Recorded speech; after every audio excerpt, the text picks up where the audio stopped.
Peter, there was talk when the Supreme Court overturned the Massachusetts buffer zone law protecting women going into abortion clinics that it was going to be a setback for Martha Coakley as she runs for governor. But now the Attorney General seems to be using it to her advantage. What do you make of her handling of this? It doesn't seem. She is using it to her advantage. She's employing the good old cliche, if you've got lemons, make lemonade.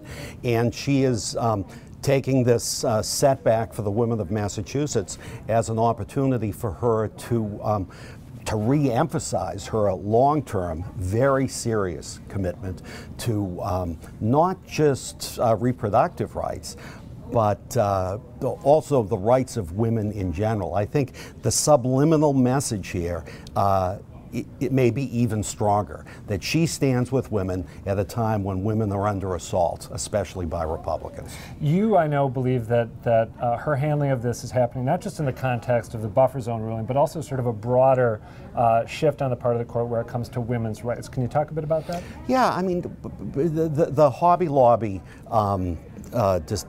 decision, which limits the birth control options of women in some family-owned business, has been even more inflammatory nationwide.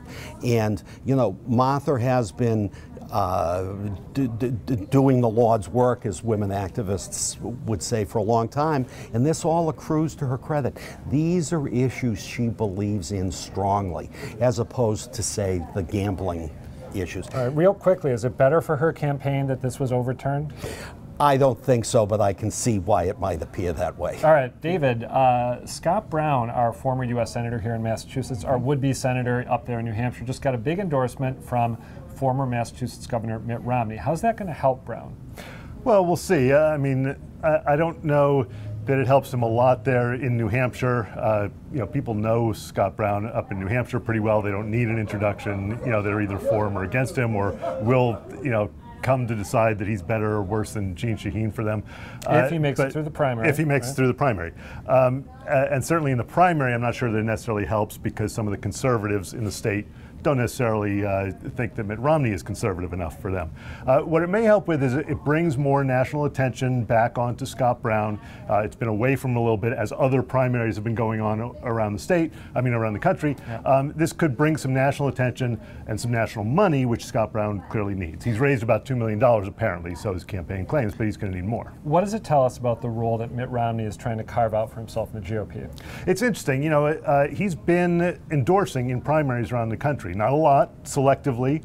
A lot of them clearly are, as in this case, sort of rewards for you've been with me in the past, I'm going to stand with you now. But also, you know, he's clearly trying to be involved sort of as a statesman.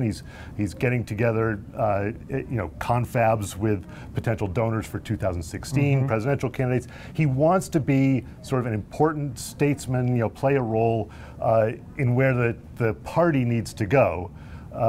But not, he tells us, an aspirant for 2016. And I tend to believe it. All right, David Bernstein, thank you as always. Thank you as always for watching The Scrum. I'm Adam Riley. Now